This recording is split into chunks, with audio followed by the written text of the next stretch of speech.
Hello everyone, it's your girl Skylar here today. It's been a little while since I've actually done a video, and so yeah, I'm pretty much back for another video. In this one, I kind of want to detail my whole spiritual journey, where it started, where it went, where it is now, and kind of give kind of some of my own testimonials with working with deities, specifically Lilith, but other infernal deities as well. And yeah, so here we go. Okay, so my journey starts when I was really young. I was always really kind of artsy and creative. It's funny, I before I started practicing again, I was kind of in denial about how much I was into this. It was kind of amazing how much I was convincing myself that this wasn't a part of myself in order to kind of fit in and be normal. But, since I started practicing, I've kind of like unlocked repressed memories that made me feel weird at the time. And, it's been interesting kind of learning how much I have practiced in my life. So growing up, my dad is a devout Catholic. My mom is a Wiccan priestess. I'm not sure how the hell they're, together and married, but apparently they are. Um, when I was about 7, my mom had promised my father that she would raise me Catholic, and so I didn't really find out until I was around 7. And I asked my mom, "Why the hell do you listen to such weird music?" And she finally said, "Well, I'm not allowed to tell you." I'm like, "What is that supposed to mean?" She was like, "Well, I'm a witch," and that was I always that's kind of like how I got my Harry Potter letter. I was like, "What the fuck? But you're not like green. You don't have a warty nose. Like you're not evil. What the hell is going on?" And she was like, "Well, some witches are good." And I was like, "Hmm." And I just had to like, kind of figure some shit out. I wasn't sure what to make of it. Um, but yeah. So after that, my mom started bringing me to, or started teaching me little by little, here and there. We would make make puppets together, do candle magic. Usually it was all for bright stuff, like trying to give people blessings, trying to heal people, stuff like that. It was all very healing and health oriented. Eventually, she found a coven and started, attending those meetings. I started going along, and I continued to learn a little bit here and there from her. Now, when I was very young, when I was very young, I had a lot of contacts with spirits. I definitely saw the Hat Man a few times. My sister did too. This was well before anybody knew about the Hat Man, but that was kind of a kind of a fun thing. I just like it was sleep paralysis and big, tall, skinny dude with a fucking Amish looking hat popped in my room and was just staring at me and scared the hell out of me. It happened a few times with me and my sister. Years later, but even before I found out that Hat Man was like around, a meme and stuff. I remember I was telling my friend the story. I was like, "Yeah, one time I had sleep paralysis, and I saw this like shadowy dude." And my sister was there, and she was like, "Wait, no, I saw him too." And I was like, "What the fuck?" And she was like, "Yeah." So that was kind of interesting. I dealt with a lot of um, unpleasant situations when I was younger. And I do believe that I may have been in contact with some entities at this time, but I believe that I was just kind of crazy. I believe that I was like, hearing shit and not really. That's what I believed. But it's funny, kind of now, in when I'm actually getting into it with a conscious mind and old enough to kind of handle, all this shit. Um, Going back and trying listening to some of the things that they told me when I was younger and kind of realizing that holy shit, this stuff is like it's like kind of prophetic. A lot of it has kind of come true in my life. A lot of it is stuff that has come to fruition, and definitely makes you think. So I would make, little spells here and there. I had a little altar decorated. I was very big into dragons when I was younger, dragons and wolves, because I was that kid. I would wear those like wolf shirts that you see, a lot of people wearing, and like the kind of haunting, like spooky ones. And I remember when my friends came up to me one day and they were like, whenever I see those shirts, I just know that or no, not know that. I always want to ask them, what trailer park did you crawl out of? And I was just like, you know what? Fuck you. But, it was a funny joke, and Dad stopped wearing those shirts after that. Anyway, long story short, I would read book after book on every kind of spirituality imaginable, everything from Native American kind of practices to Eastern practices to like Haitian voodoo to all sorts of stuff. Eventually, like I said, I had a very a lot of like a lot of us seem to have. If there's one thing that witches seem to be able to bond over, it's trauma bonding. But I had this. So what kind of spurred me into spirituality was Eastern stuff because of its promise of finding peace and inner peace and happiness and stuff like that. So while I had read all sorts of different about all sorts of different magical systems, like the Goetia, OTO, even some of the darker stuff like O9A and I don't know, some of the stuff that Order of Phosphorus, Temple of Set, stuff like that, which I don't mind. I kind of fucks with it personally. Um, Not O9, no, not O9A. They can go fuck themselves. Some of the other philosophies I'm not against, but O9A, no, that's if you're talking about ritual sacrifice, that's where I'm personally draw the line. No.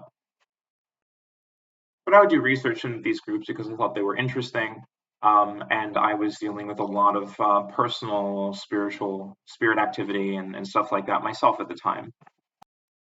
And I never really practiced them because I was always too nervous to. I knew I already had a lot I was dealing with and did not need any kind of entity that could cause me harm getting in the way. And now I realize that they're not going to cause you harm unless you like try and fuck with them in some sort of way. But if you come at them respectfully, 90% of the time, do some research on the entity. But most are pretty kind and pretty there for people. So um, no matter what kingdom, angelic, infernal, if you do some research and you find out, oh, this one's usually in a good mood, and you come at them with respect and ask for their guidance, they're not gonna like fuck you over. Like they're just not gonna do that unless you fuck them over. Anyway, I started getting into angelic work, maybe not angelic work. Oh, yes, angelic work. And I started working with a lot of Eastern kind of philosophy.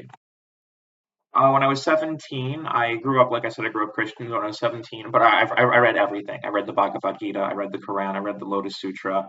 I was that kid in high school that would come in with memorized like Zen koans because inner peace and whatnot. And my method was taking different kind of parables, different things, and trying to extract meaning from them to give the hardships that I was dealing with some sort of base to kind of some sort of meaning. And it was very, very helpful for a long time. When I was 17, I read Autobiography of a Yogi by Paramahansa Yogananda, and that spurred me, that like changed my direction completely onto pretty much purely Eastern philosophy. I would say Eastern philosophy from biblical paradigm. So I would read the Bible, but I would look at it through the lens of, definite reincarnation, and that sort of stuff, reincarnation and karma and all that sort of stuff. So I got very big into yoga. I started doing physical yoga. At the time, I was really unhealthy. When I was younger, I was very, very sick, which is another reason I got into spirituality because I thought I was going to die really soon. I was told by several doctors I probably wouldn't live past 25, maybe 30, but 30 would be pushing it considering, the health problems I was dealing with at the time. And yeah, I had horrible heart problems and health problems, and was really, really on the, going down a rough road. So I found, this kind of Eastern philosophy, this kind of Eastern practice, started doing meditations, all sorts of meditations, and would stick with them daily. And no matter how much they were kind of painful to me at the time, I would just continue to stick with them and continue to practice them and become more mindful and more aware. And then I got into physical yoga. I got into physical activity. The health problems I was dealing with were heart issues, and it was mostly heart issues and blood sugar issues, relating to being overweight because I was really overweight for a long time. since I like to compartmentalize these kind of lives, since I don't really like to look at them too often, we're going to go say that that other person used to be overweight. That's how I'm going to phrase this because I want to deal with that. Anyway, so I started, working out, got very angry at the situation I was in, pretty much said do or die. I was already dead in my mind. Had like a few years to live. So I was like, you know what? If I die trying to better myself, if there is a God and he sees that all I was trying to do was get myself healthy, then if he sends me to hell, he can like go F off for all I care. And I just, I said do or die, and I didn't give a crap anymore. There's a quote from Fight Club: "Losing all hope is freedom," and that's so true. If you can die any day, if you realize that your life is, you know, you're gonna die, then you do. It's like that song "Live Like You Were Dying." So I kicked my ass. I dropped the Twinkies. I picked up a salad, and I actually lost 40 pounds in 1 month. This was a few years before David Goggins came out with his book, and I remember when he did, I had friends, calling me, "Oh my God, like your story is like David Goggins." And I was like, "I'm not, Navy SEAL, but I don't by any stretch, nor do I want to be one." Just trying to like get myself healthy, but yeah. My story, I pretty much I made a vow and a commitment to myself, and I lost over 100 pounds within the first year. I'm down below 150 as of now. And within a year, from starting this journey, I raised about almost $5,000 for a nonprofit and rode a bicycle 4,000 miles across the country for a nonprofit to raise, so that sort of thing. Because what kind of spurred me on this was I had a coach in my high school, and I was really unhealthy. I tried out for the baseball team, and he said I didn't make it, obviously, because I wasn't fit. And I went up to him and I said, "Coach, like, I'm trying to get my health in order. Can I come to practice? You don't need to let me play for the team." But like I was really determined to like get myself healthy and in order. And I said, "Can I please come to practice?" And he said, no. And I said, and it was the best thing he could have done because it galvanized me. I just got really, really mad. And I used to say, if magic is real, I cast a spell here. That's what I'm going to say. And I took all this rage and emotion and everything and just I condensed it into one phrase and said, by this time next year, you will have wished you put me on that team. And then I walked away and I heard him saying, "Oh, we'll see, we'll see." And I was like, "No, don't even fucking give him the time of day. Don't pay attention to him. You know what you're going to do because your life is horrible right now, and all you have is up. The only direction you have is up." And so I went home and I dropped the Twinkies and I picked up weights, and that's when I started losing a lot of weight. Got 40 pounds less in the first month, 20 after that, 20 after that, and then it started tapering down. But I'm much healthier than I was now. And less than a year later, was riding a bicycle 44,000 miles across the country. During this ride, I did it for God in my mind. God has been, a concept that has been with me since for as long as I can remember because of the troubles I was dealing with. I used to joke, that song by Imagine Dragons, "Believer." It's very true because if you go through excruciating pain and don't have any kind of meaning for it, then you're going to try and find meaning for it. And usually that's going to come in the form of some sort of spirituality or some sort of religion. And that usually starts people on the path to spiritual enlightenment is pain and suffering. So I follow this kind of Hindu, Christian, you know, Christian based Hindu belief systems in terms of like kind of the spiritual science of it, but like Christian kind of biblical readings, and really followed that for many years and did a lot of work with that, and really developed like real joy and happiness and inner peace and stuff. Is still I was dealing with a lot of other personal things, so life wasn't perfect, but it was definitely making a really positive impact on my life.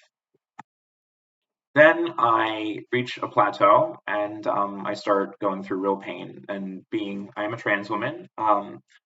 Going not being yourself in this area is one of the most painful things you can do, depending on how badly you're suffering from gender dysphoria. But I had it really badly, and like I said, I was following the Hindu kind of science and belief system, but I was also suffering from the consequences of being of the Christian dogmatic system.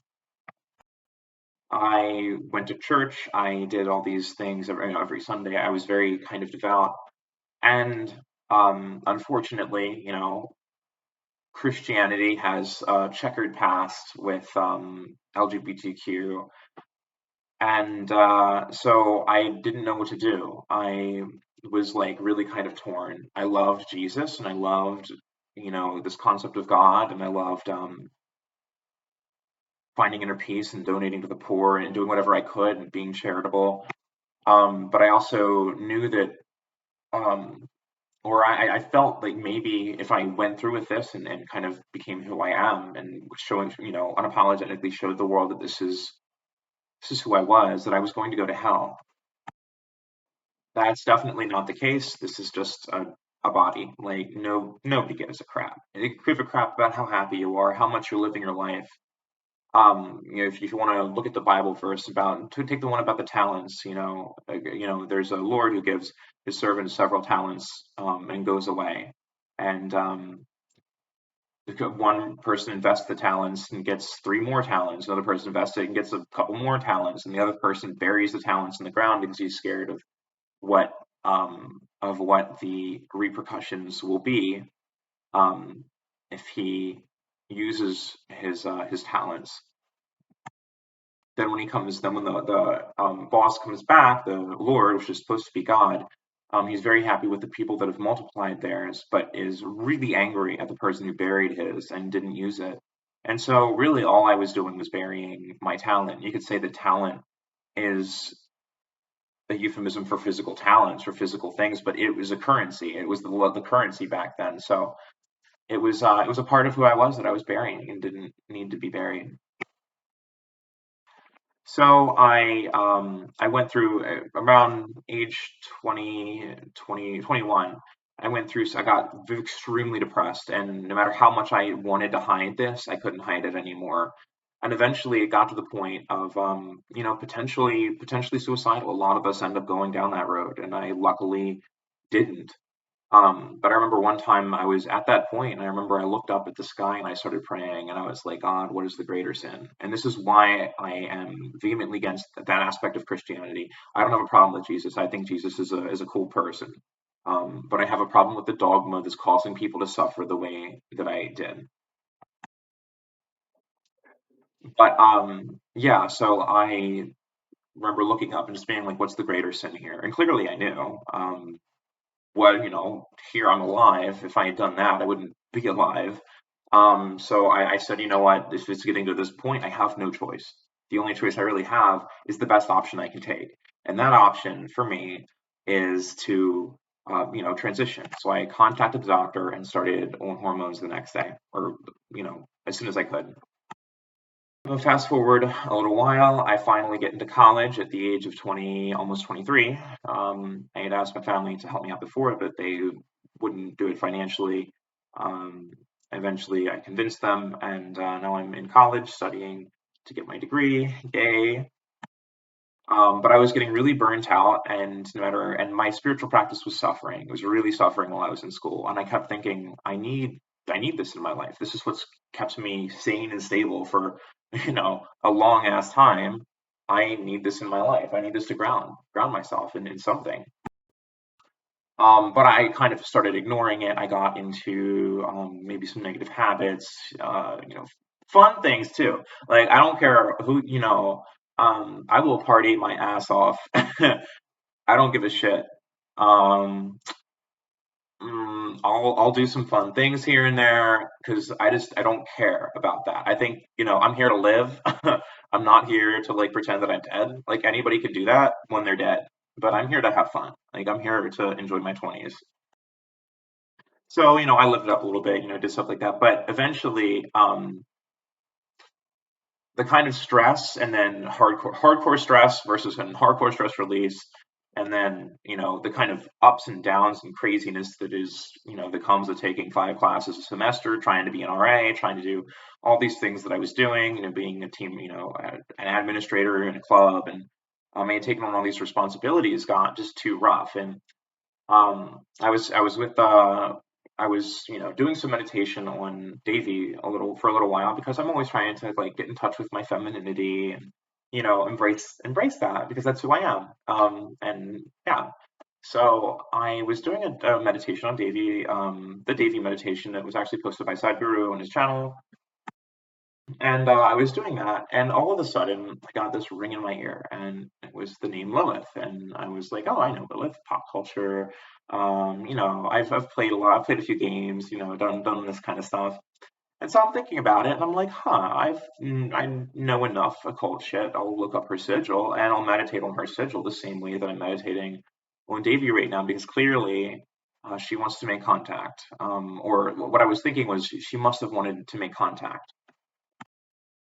So I started meditating on her sigil, and over the next few days, I started feeling something manifest. It was like, best way I can describe it. You know what? I'm not going to actually go into this. I made a video detailing the 3 weeks that I experienced one of the most crazy spiritual experiences I've ever had in my life. Um, Turned my world upside down, and led to everything that you're about to hear now. But I made a video, and you can find it, link in the description below, if you'd like to check that out. But it was over 3 weeks. I was recording this kind of documenting it as it was unfolding, and it was really intense and crazy. So once you watch that video, needless to say, I had some crazy experiences. I set up an altar to her. She is my girl. She is my patron, and that's that. I fucking love her. I love her. Um, Personally speaking, like I think she's amazing. But I'm not going to flip out too much on here, as much as I would love to. I'd love to go into why she's awesome, but I feel like that would be a little bit preachy, and that's not why I'm making these videos. So, needless to say, I ask her, I kind of start working with her, and my life starts flipping on its head. And within 4 months of starting to work with her, I joined the Temple of Asanoth Mason's Temple of Ascending Flame, which is a branch of the Dragon Rouge, kind of Northern European mystical tradition based on a lot of darker imagery integrating with the shadow, etc. And start finding teachers and other people online who have had similar experiences and such. And eventually, I find my teacher, who I'm working with right now, out in Texas. Sorry, I apparently don't geography very well. So I'm working out with her, I pretty much pack up everything. A friend of mine lives out in Texas, so I fly out, I hang out with them for a few days, then I fly out and stay with her for a few days. And this was one of the craziest times of spiritual advancement in my life. I didn't mention this, but I flew down to Peru and did ayahuasca for a while. I have done 10-day, I did a 10-day Vipassana meditation retreat. I have been living a spiritual life for as long as I can remember.